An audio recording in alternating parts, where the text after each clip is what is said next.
Today, we're going to be discussing how to format your paper to MLA guidelines. MLA stands for the Modern Language Association. You might be wondering why you should use MLA format. One reason is so that all of our work has a uniform appearance. We are judged by the quality of our work, and if our work is different from time to time, if we use one format one time and another format at another time, then it can become very confusing for readers when they want to find something in our work very quickly. Our second reason is so that our readers can easily and quickly find our sources, and this is the most important reason. We must always work with honesty and integrity. MLA format is a set of conventions, a set of standards that we use to cite our sources. That helps us to separate our ideas from ideas that belong to other people. We have to make sure that we're always distinguishing our ideas and words from someone else's ideas and words, and MLA format helps us to do that. MLA format helps us to maintain integrity in our work. For this presentation, we're going to learn basic MLA format. We're just going to learn how to set up our papers so that they create a uniform appearance. In subsequent presentations, we're going to learn how to do in-text citations and a Works Cited page, so be on the lookout for those. MLA format is not difficult, but there are quite a few steps involved, so let's start getting familiar with some of the things that we're going to need in Microsoft Word 2007. First, we're going to need to change the font and the size of the font.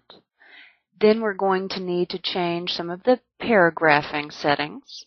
Then we're going to need to go to our Insert tab to insert our page number, and then we're going to need to save our work.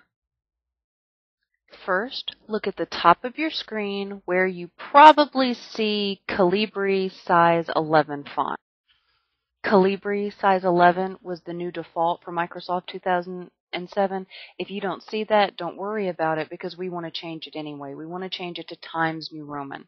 When I pull my Dropbox down, because I've used Times New Roman recently, it appears at the very top. If you don't see it at the very top, simply scroll down until you get to Times New Roman font. Next, we want to change the size of the font to 12. So click on the drop box right next to Times New Roman and select 12. Once we have it changed to Times New Roman 12-point font, we want to change some of our paragraphing options. Now, personally, I'm convinced that Microsoft tried to hide this from us because they have put the super teeny little arrow that I have circled here for you on the screen, and when you click on that, that's going to open up one of the most important boxes. Microsoft can try to hide it all they want to, but that's not going to stop us. Once we click on that arrow, the dialog box pops open, and there are three very important things that we're going to want to do here. The first thing we're going to want to do is to change the line spacing to double space. And here's a good tip for you. Everything in MLA, everything is double spaced and double spaced only. The next thing we're going to do in this dialog box is we're going to make sure that there is a check in the box right next to the sentence that says don't add space between paragraphs of the same style. Make sure that there is a check in that box. Now, the last thing we need to do in that box is to hit OK, and this is the last time that we're going to need this paragraph box. So make sure that you've done all three things, that you've clicked on double space, you've made sure that there is a check in that box, and you've clicked OK. Now, another standard convention for MLA format is that we put our last name and page number not just at the top of the page, but actually in the header. To do this, you need to find the Insert tab that's at the top of the page right next to the Home tab. Then you're going to want to find the icon that says Page Number. When you select that, a little box drops down and it gives you several options. The option that you're looking for is top of page because MLA format puts the last name and page number at the top of the page. When you select top of page, yet another box is going to pop up, giving you even more options. The option we're looking for is the third one down because MLA format says to put the last name and page number on the right-hand side of the page, and our third option is going to let us do that. You know you've done it correctly when the page number appears on the top right-hand side and you have a little box on the left-hand side that says Header with a blue dotted line all the way across. Once the page number is inserted at the top of the page, simply type in your last name only. Now, one of the most common mistakes I see here is students not putting a space between their last name and the page number. So make sure you hit the space bar to put a space between your last name and the page number. Now, do you remember how we changed our font to Times New Roman and the size to 12? Well, here's something you need to know about the header. The header reverts back to what the original default was. And for Microsoft 2007, remember that was Calibri size 11. So there are a couple of different ways that you can change this. Now, if you use your mouse to select some text and maybe move the mouse just ever so slightly up, a new box will appear, and you'll notice it here on your screen now. From right here, we can go ahead and change it to Times New Roman size 12 font. And we do it the same way we did on the Home tab. We select Times New Roman, 12-point font, and that fixes our header, our last name and page number in the header, back to the correct font and size.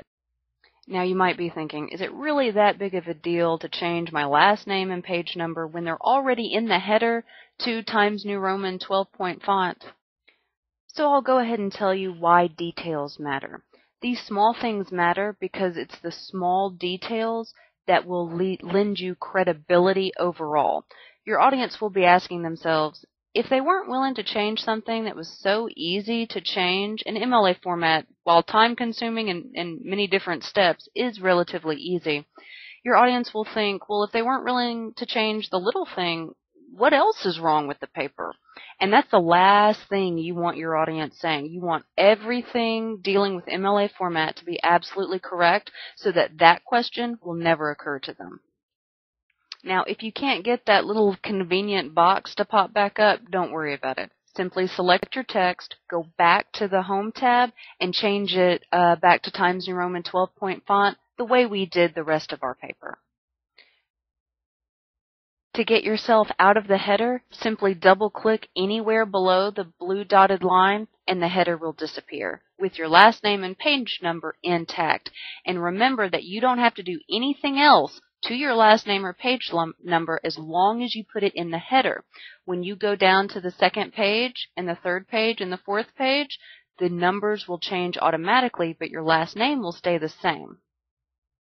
Now, the next thing we're going to do is we're going to start our 4-line header. Now, this is not to be confused with the header that we just put our last name and page number in, but simply the header that's going to appear right under that, but on the left-hand side of the page, flush all the way left. And we start by typing in our first and last name. Now, one of the worst mistakes you can make is misspelling your own name. I can't think of anything that's going to make your audience judge you more than if you misspell your own name. But the second mistake you can make is to misspell your teacher's name. Remember, it appears at the very top of the page long before he or she has started reading your paper. So let's say that you did misspell your teacher's name up there at the top of the page. How do you think they're going to feel as they start reading your paper? Do you think that they're going to be looking for more mistakes, especially after you misspelled their name? Now, not knowing who your teacher is simply unacceptable. So, notice my name. My name is Candace Sweet, but I spell it a little bit differently. I spell Candace with a Y, C-A-N-D-Y-C-E. And then my last name is Sweet, S-W-E-E-T. Relatively simple, but you want to make sure that you get it correctly so that I'm not squinting at your paper with an evil eye as I go to grade it because you misspelled my name. Next, type in your class, capital E-N-G-L, and then the course number and your section.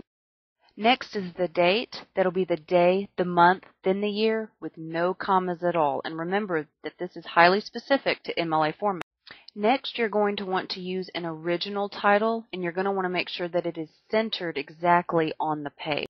Once your title is centered, you're ready to hit enter and go down to the next line, hitting the tab key so that you can indent your first paragraph. I would go ahead and save your work here so that as you begin writing your paper, you can save on it often. Just in case there's a power failure or something, you don't want to lose a whole evening's worth of work. We'll have a couple more presentations about MLA format, but for now, you're ready to begin your first paper. Good luck and have fun!